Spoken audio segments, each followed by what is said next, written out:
Hello there and welcome to this tutorial. In this one we're going to have a look at the structural search capability of Android Studio. Now what's a structural search? It's just a normal search, but it narrows down what you're looking for based on where it is within the structure of your code. So what we have here in front of us is a normal activity, and at the top here I've created two fields, two string fields. The bottom one, this is right, just there, is all in capitals, as you would expect from a static final field. And this one, this is wrong, is all in lowercase, which you wouldn't expect.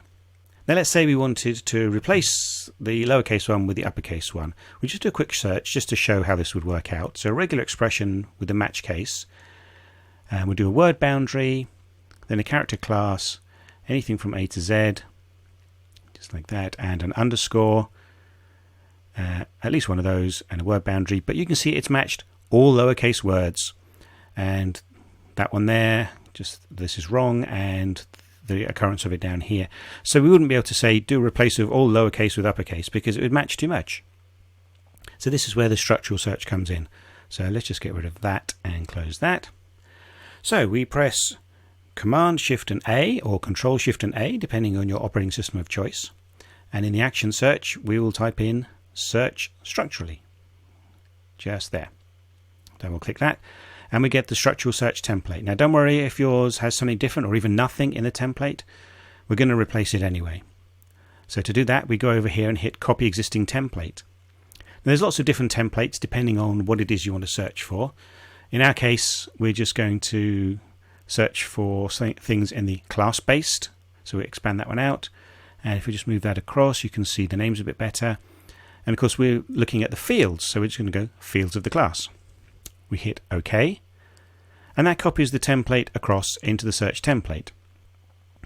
And you can see here, thing with $ around it is a variable. That's the sort of thing that we can match on, so we could match on the class name. Now to set that up, what we do is we go and hit on the Edit Variables button, just like so. Oh, let's move that across, you can actually see it. And you can see on the left the variables match the things on the search template that have $ around them. We click on field name because that's the thing we want to look at, and we'll type in our regular expression again. We don't need the word boundaries this time, just the character class and the plus. At the bottom here, this variable is a target of the search. We just leave that ticked and we go to OK.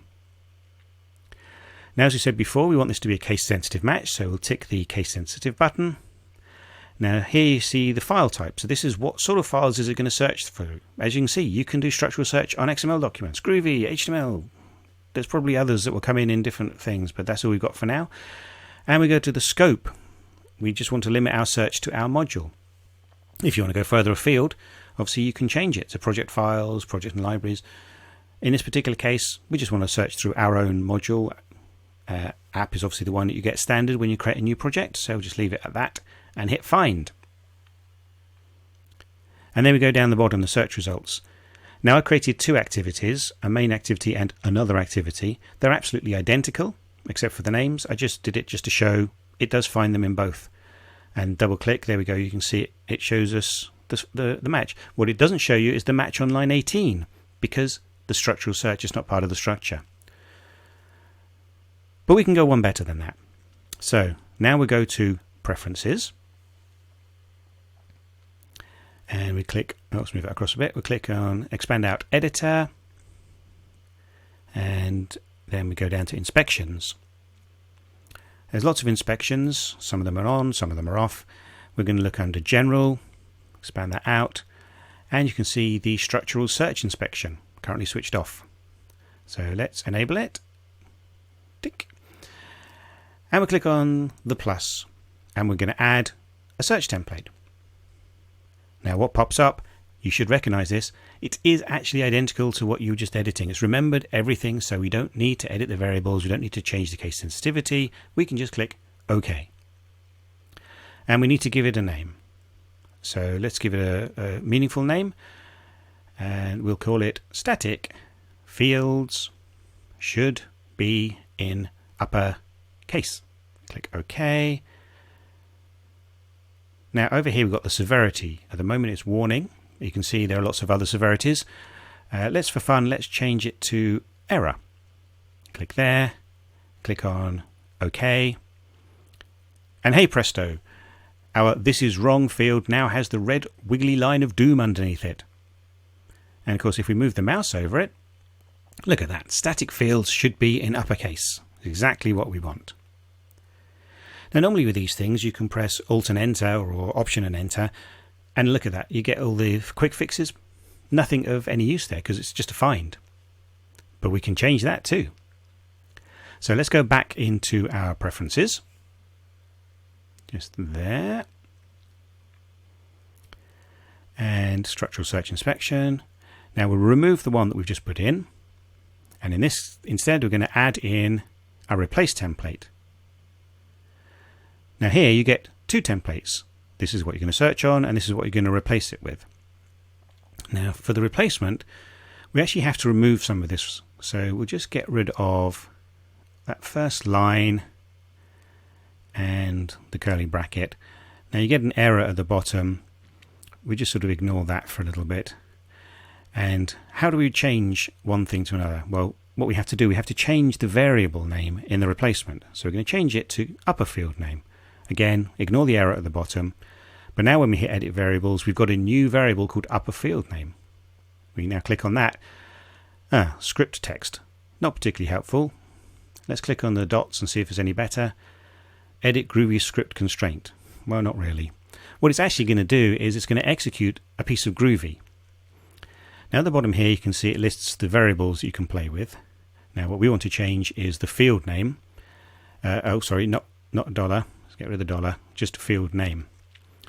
Now these variables, class field name, they're internal objects, internal Java objects to the editor. So that won't give you the string that you want. To get hold of that, we have to access the name property. So put dot name. So that will give us the name of the string. And what we want to do with that is turn it into an uppercase string. Now Groovy has a very useful method. So we just do dot to uppercase, couple of brackets. And we hit OK. We hit OK. Everything at the bottom is all right. Case sensitivity, we just don't touch that. Ignore the error at the bottom. It just doesn't remove it when it actually gets fixed. We hit OK. Oh, we have to give it a name. What did we call it last time? Static fields should be in upper case. Hit OK. And hit OK. It doesn't look like anything has changed. If we hit Alt and Enter or Option and Enter.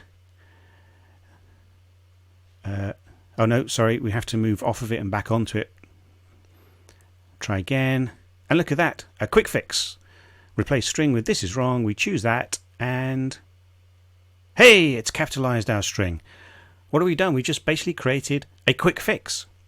Now the thing about this is it's live. So you see, if we now go public static final, let's have an int this time, and we'll put something else in lowercase. This is also wrong equals 5. And look, the line is still underneath it. It's still showing that it's an error. You don't have to do the find again. Now down here it hasn't replaced this one because of the structural search. So we'll just take that out. We'll put in quick complete. And there we go. That is how you use structural search, and that's how you use structural search and replace. And it's very difficult to say. So anyway, I hope you enjoyed this tutorial. Please leave me some comments. And until next time, cheerio.